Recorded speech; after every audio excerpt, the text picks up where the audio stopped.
صباح الخير. بصوا يا جماعه، انا هريكورد وهعمل الفيديو وانا مش عارفه صوتي ظاهر ولا لا، بس انا هريكورد وهنزله على طول. بصوا، انا بقالي كام يوم صراحه بدات في حاجه كده جديده. يعني لو انتم ملاحظين الفيديوز الاخرانيين دول اللي هم بتوع الشرح، انا بداتها صراحه وانا مش عارفه مين ممكن يهتم او مين ممكن يسمع او مين ممكن يعني فعلا يستفيد بيهم، يسمعهم من الاول للاخر وياخد المعلومات وكذا. بس صراحة أنا بدأت لأن أنا محتاجة أخد المعلومات دي، فأنا محتاجة أذاكر وأنا محتاجة أفهم من الأول للآخر، لأن في النهاية دي أساس شغلي مثلا، أو الأساس المفروض أن أنا أبني عليه باقي الدراسة بتاعتي.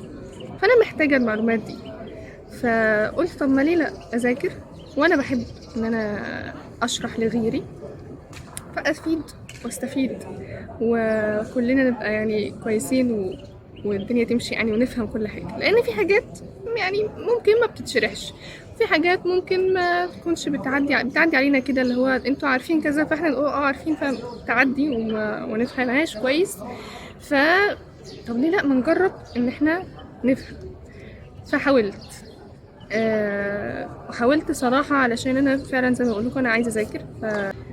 شاغلني فعلا اللي يسمع يستفيد، ده بس دي البوينت بتاعتي.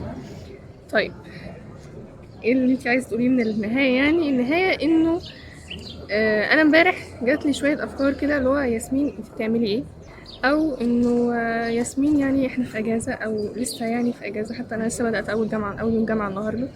احنا لسه في اجازه، فالناس مش مهتمه او الناس يعني مش فاضيين او ايا يكن، او حتى اللي هيذاكر مثلا الدراسه بتاعته فمش هيروح برضو يذاكر حاجه تانية. يعني الانسان بيفتح فيسبوك او يوتيوب او ايا يكن علشان بس يعني يرفه عن نفسه او يخرج من مود المذاكره. فانت بتعملي ايه؟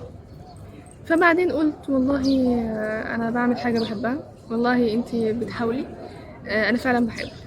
هي طوبه وبحطها في مستقبلي ايا يكن بقى personal planning، او ان انا بس بذاكر، او ان انا بس بحاول ان انا اشجع حد غيري يعمل نفس اللي انا بعمله. لان فعلا هي حاجه مهمه. مهم ان انتي تكوني بتحاولي في حاجه بتحبيها او تعملي حاجه بتحبيها.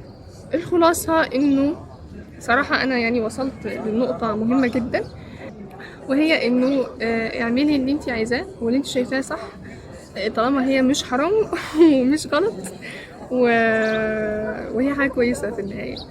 فبغض النظر عن اي حاجه، امشي وكملي، وده سعي، احنا مأمورين بالسعي فاسعي. يعني دي طوبة انتي حطيها وما تهتميش.